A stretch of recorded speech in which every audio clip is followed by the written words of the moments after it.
guitar like I'm on my tiptoes, baby. You think a little too small. I got big goals, baby. Hey, where the money at? Look, I just need the info. Pronto, I go and get. What's going on, everybody? Welcome into the Blazers Edge podcast. Again, I'm your host, Danny Meringue. Here's the part 2 with Matt Moore at HP Basketball, Hardwood Paroxysm, senior NBA writer for ActionNetwork.com, Portland villain, hater of Yusuf Nurkic.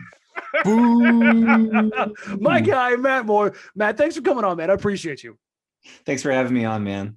I like talking with you because you'll challenge me on things that I hold as dogmatic and things, and you have opinions that I respect, that even if I don't agree with you, you will at least present a case that might piss some Portland fans off. But I a lot of times I can at least see where you're coming from. So I'm really interested to see what kind of ways you look at this.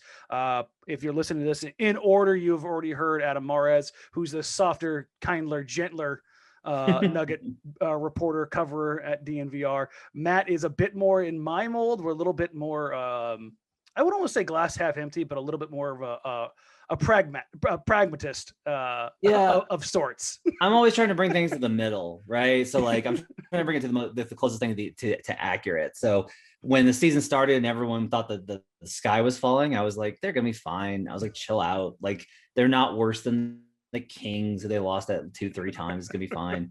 And then when it was like, are they gonna be the world champions? Let's calm down. Probably somewhere. So.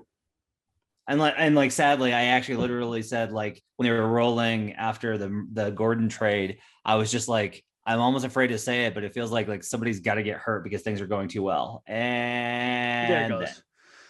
Something obviously Portland's all too familiar with now.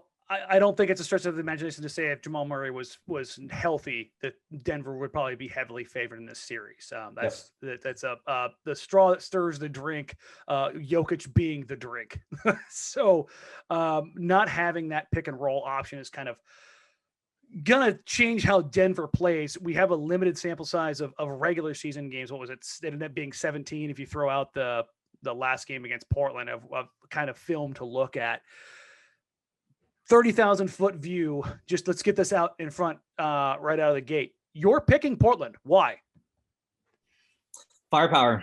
So I think they found some stuff with how to use Dame to counter the trap over the last stretch of games. So one thing I noticed that since the Powell trade, he's up to 15 ISO possessions. He's up by almost 4 more ISO possessions a game. That's a lot. That's a big differential. And if you don't bring a screener, then Dame doesn't get trapped, where Dame struggles versus 2 defenders.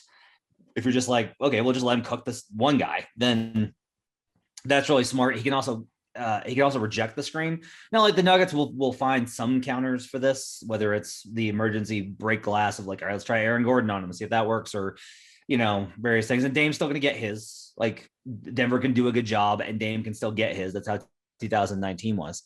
But in general, I just think that when you look at it, even like if Jokic goes for 30 and MPJ goes for 25, I still feel like they're going to need another 60 points to win any game versus Portland. Like they're going to need 115 to beat Portland, and they're going to have to do that 4 times because Portland just has so many weapons.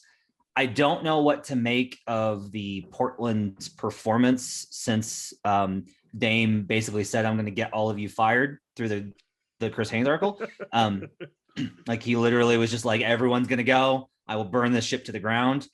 But whatever like, I don't know how to reconcile how different they were in that stretch. Like if you're a Portland fan, you're like, that's the real Blazers. And it's like, okay, like, I don't know that they were as bad as they were before the Indiana game, but I also know that they definitely weren't as good as their record when they were at riding high. So I don't know who Portland is, but I do know that in this matchup, they've got more firepower. The Nuggets just are more easily solvable because they don't have anybody that can score with the ball outside of MPJ off the dribble. That's not Jokic. Like They do not have guards that can do that. It's not fair to ask Austin Rivers, who they plucked off the street, to do that. It's not fair to ask Facu Campazzo, that was not brought in for that purpose, or Monte Morris or Shaq Harrison. Like, this is not what they were brought in for. They just don't have the guys. Fully healthy, I think Denver probably dispatches them in quick order. They are not fully healthy. It's not just Murray. It's Will Barton. It's PJ Dozier. If PJ Dozier comes back halfway through the series, that can turn the series around in Denver's favor if it's not over by then. But they just don't have enough weaponry. And whenever I look at the matchups and how it's played out, and especially when I look at the middle matchup of the 3 meetings, it was a 1-point loss. I wind up walking away with the feeling that Portland's going to get the better of Denver 4 times out of 7. So you hit on kind of what I wanted to go toward next, at least, is that the whole idea of matchups. It's going to be the overwhelming Portland backcourt plus Norman Powell against the front court of Denver with MPJ, as you alluded to, Gordon and Jokic. Yeah. From my point of view, Portland has the only 1-to-1 matchup I think that makes sense is obviously Nurkic and Jokic. We'll touch on that one here in a minute. The ones that are a bit more interesting to me out of the gate are Portland obviously is going to play super small. You've got 6'1", 6'2", 6'3.5" between Dame, CJ, and Norm. Michael Porter Jr. 6'10", and Aaron Gordon 6'8", 6'9". How the hell is Portland going to take Norman Powell and Robert Covington and try to cover up on MPJ and Aaron Gordon sufficiently on both sides of the floor? I think they're going to start, based off of the last matchup, I think they probably start Powell on MPJ. So MPJ is not like a back to the basket scorer. Like, he has a post game, but most of it's face up stuff. Right. And MPJ is going to shoot over him some, but most of the ways that Denver uses MPJ is off the catch, either on spot ups or specifically in handoff situations.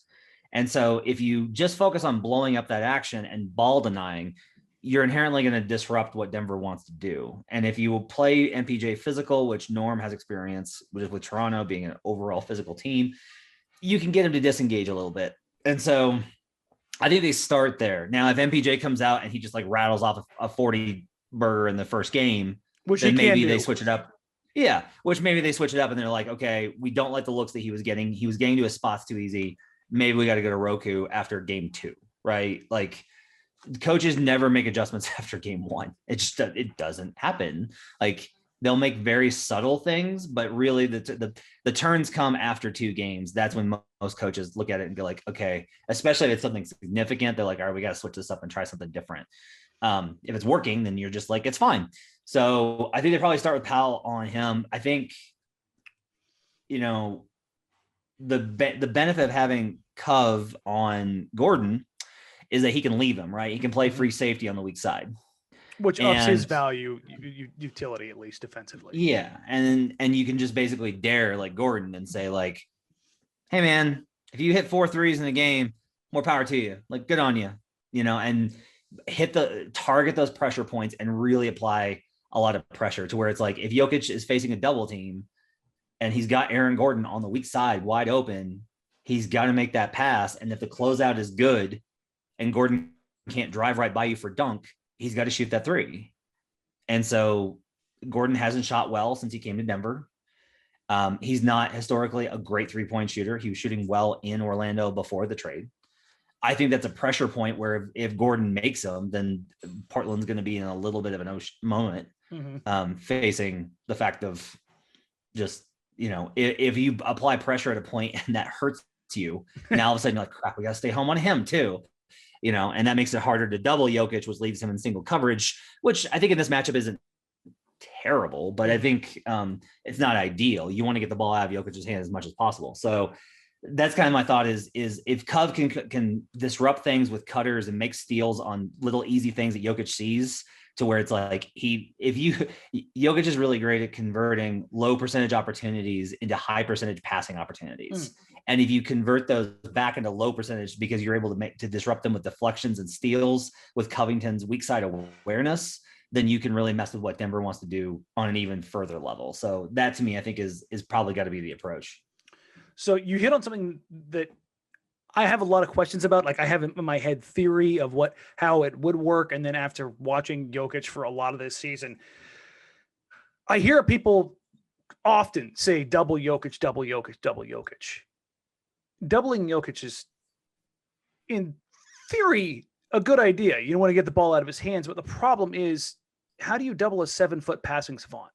How like where do you double him when he's constantly faced up, whether it's the 3-point line, whether it's the elbow, whether it's a mid post, whether it's the deep post? There's only a couple spots, on the deep in the underlying post on the dunker spot area where you can bring a double that he might not see.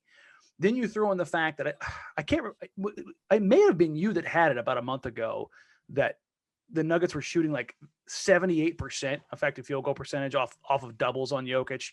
It's an obscene number. It was just like, I look at that and I go, I don't care how healthy the Nuggets are. I don't want to send that double because Portland doesn't have the size. They don't have the ability to run guys at him. And I like, unless it's Covington, and then you're talking about, again, putting Aaron Gordon maybe in a better situation where now Gordon's able to flash off of Covington, bringing a double. Like when you look at Portland, if you were game planning for Denver, would you look to go single coverage on Jokic just about everywhere? Or would you try to flash it up, mix it up just a little bit just to keep him off edge ever so slightly? I would go single coverage the whole game. I would just stay home and just be like, hey, Nurk, this is your chance to bust his ass and to prove how good you are. And all you got to do is make him work. Like, you make him work and you've done your job.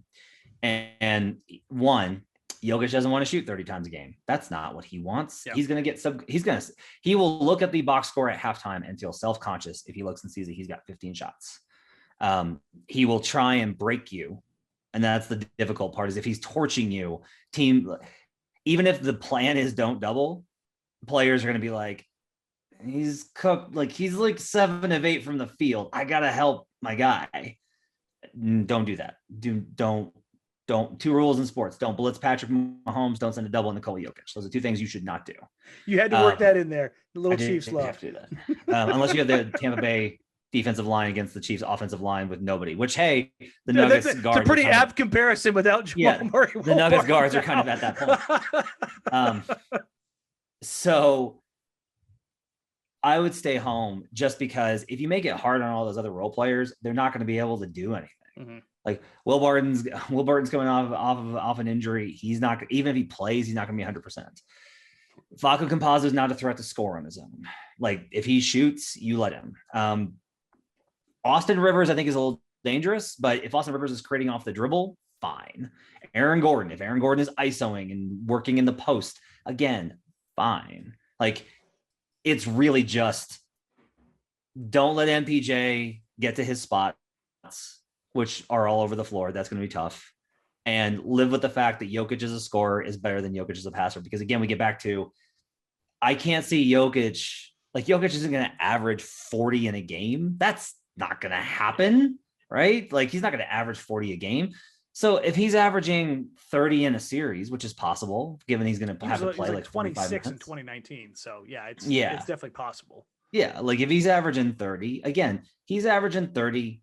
Even if MPJ were to average 30, which you're not going to get both those guys averaging 30, if those guys were averaging 60 combined, I still don't think they can get the additional, as long as your offense is humming, which it should, because it's the best part of your team. There shouldn't be any sort of problem getting past it. The problem is way worse when you have Jokic with a 30-point, 15 assist, 8 rebound game. Yeah. It is way worse when you have Jokic with like a 25-point, 15 or 18 assist game. Like, when you don't know what you're doing and you're second guessing yourself and you're helping all over and he's punishing you. Because a lot of it with this is, with the double, is most doubles, it's like, if you double Joel Embiid, he's going to look for the one pass away. Mm-hmm. Like, he really struggles with doubles. And so he will just look for whatever. Oh, there's an open guy. I'm going to pass it to him and he'll shoot a 3. Like, you have to just surround him with shooters to reward that. Jokic will literally use his eyes and ball fake to get you going towards the 3-point shooter as his other guy cuts. Back cuts. Yeah. and he gets you under the rim in the dunker spot. Like, he is a master at it. And the biggest thing with a double is he'll just wait it out. He's so strong. He's 7 foot tall. And he has such understanding of and control of the ball. Like, he will just sit there with the ball up above his head and wait, and then throw it right under for an easy bucket. So I would just play him straight up and live with the consequences. So we've gotten this far into it. We have barely talked on anybody outside of the Blazer guards and the Nugget bigs. A lot of times when you talk about these matchups, these series, everything that kind of happens, it's who's the X factor, who's this. You look up and down. Denver's bench is pretty decimated when you're talking about creators, but it's Millsap, it's Green, Dozier's maybe a go, Will's maybe a go. I mean, from what I understand, I don't think we're probably going to see those guys this series, right? I mean, so I would say Barton is probably 50-50. Okay. I think Barton's a coin flip, and I think Barton's a coin flip for game 1, honestly. Like, okay. I wouldn't be surprised if on Friday all of a sudden the Nuggets injury report pops up and questionable. Barton's been upgraded to doubtful. Yeah. Like, and then Saturday morning it's Barton's been upgraded to questionable. So I don't think that he's gonna be back anytime soon. So yeah, that's a problem. Is like, after you get to that point, they don't have any bench weapons. This is a big problem for the Nuggets, because if you're looking at that game, that you're going to look back and go, that was the X game. Like, that was the Anthony Simons game. That was the Carmelo Anthony game. Mm-hmm. That was the Enes Kanter game. The Blazers have a bunch of those dudes, and Denver doesn't have hardly any. Like, the Paul Millsap game, maybe, but probably not. Yeah. When I look at this team right now, at least for Portland, I think this is, even though Denver kind of knows how to scheme Damian Lillard, they obviously had him for 7 games. Dame was still able to get his without going ballistic for the most part. It was the Rodney Hood game, hunting Jamal Murray on the block, CJ McCollum in game 7. You had Zach Collins get a little spurt here or there. You had guys show up in opportune moments. Evan Turner and Myers Leonard. Evan Turner and Myers Leonard had their moments. When I look at this team right now, Terry Stotts over the last couple of weeks has shortened the rotation to 8 guys. It's obviously the starters: Dame, CJ, Norm, Covington, Nurkic, and then Simons, Melo, and Kanter.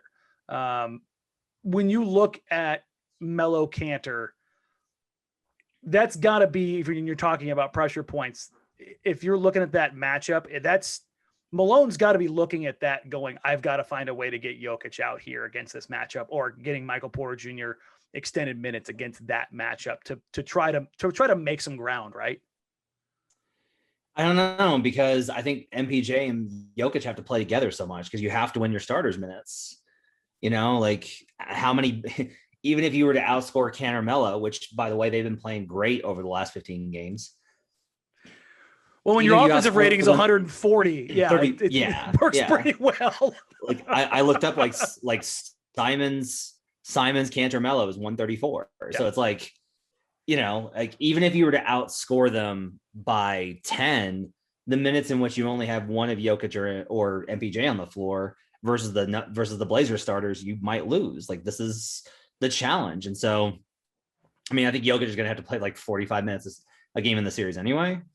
But overall, you know, I think they might wind up just trusting the bench unit to try and produce. Like, you know, trust Monte Morris with Rivers, or, you know, maybe throw Shaq Harrison in there and just try and find something going with like JaMychal Green on pick and pops or something to try and space them out. But the problem is, like, this is I think is the issue. I don't like the JaVale McGee versus Kanter matchup. Like, I'm pitifully low on Kanter. Like, I can't believe that they re-signed him. It's the most ridiculous. Well, I mean, they brought him in basically as insurance, in that they traded him out for Hezonja's TPE, I believe is what it ended up being. So it was get nothing for him or get something for the TPE. And it was between Memphis, which is hilarious. He would have either ended up in Memphis or Portland. So you would have had to deal with it either way. Which also don't sign Mario Hezonja. Maybe that's just not something that you should. Maybe that's just you bought into it too. So anyway, but they found themselves in a series where I think Kanter's playable. Like, I think he's playable in the series because there's no Jamal Murray. Like that's the thing is if Jamal Murray was in the series, I'd be like, you better stick his ass on the bench and never see him. Because if he gets up to go to the scorer's table, Malone's going to put Murray in and they're just going to put him in pick and roll all day. Because Malone will pick on matchups. Like he will target guys, but they don't have a guard that can do it. And so I think Kanter is going to be playable in this sense. And I don't really, and again, if you don't have a guy that can run pick and roll at a various player, right? Like if you can't take advantage of Melo's lack of foot speed at this point and defensive limitations, and you can't take advantage of Kanter's, how do you beat up that unit?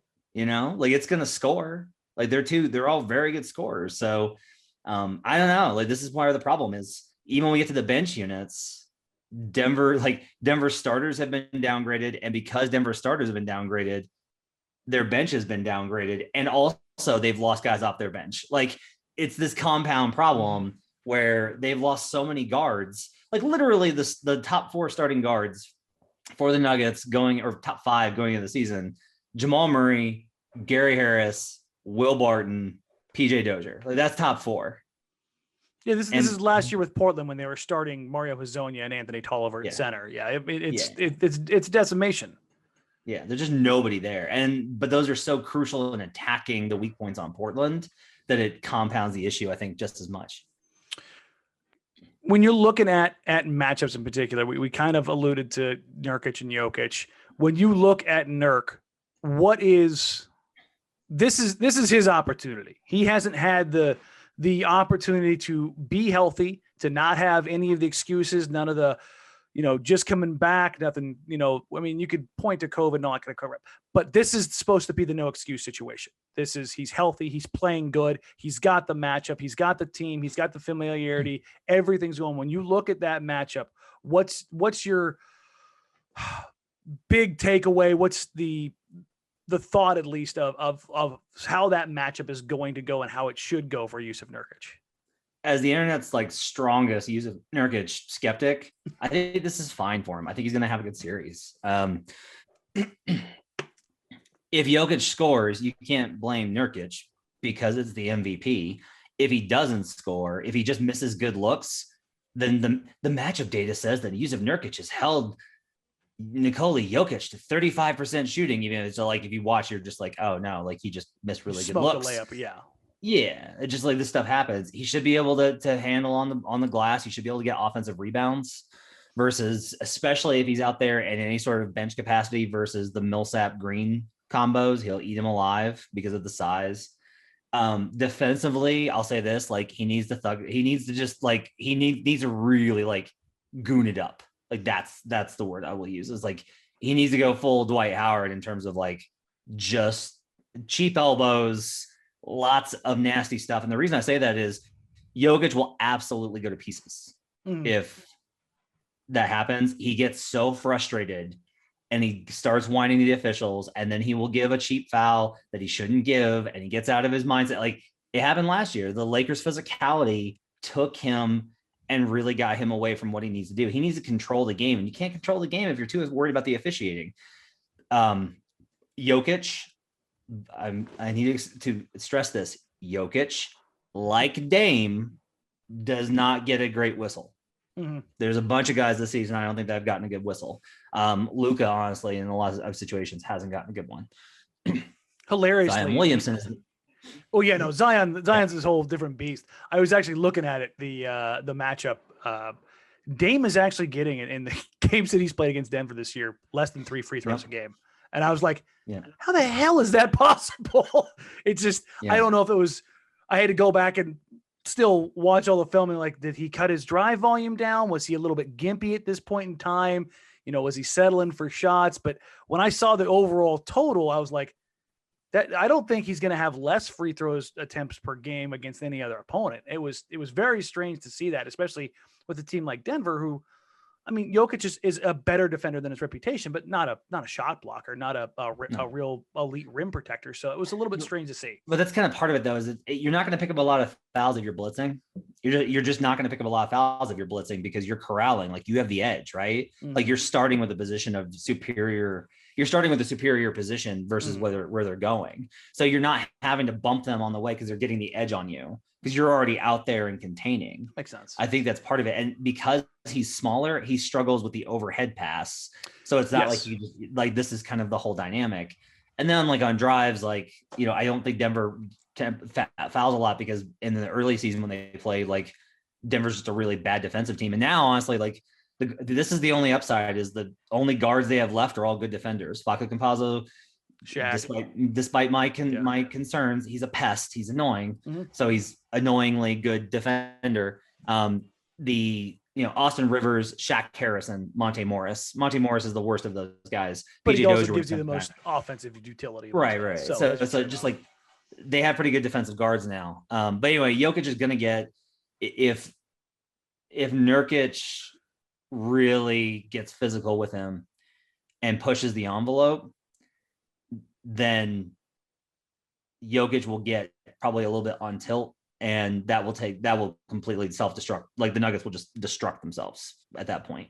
The risk is you pick up fouls on those calls. Yes. And now Jokic gets Cantor for a lot of minutes, and Cantor will do fine. Again, that's a better matchup than him being in pick and rolls, but Jokic is probably just going to space him out to 18 feet and hit mid-rangers over him all day. So in general, again, I think Nurkic is going to probably do fine. I think he'll finish the series with a plus net rating, which is really good for starting against the MVP. Yeah.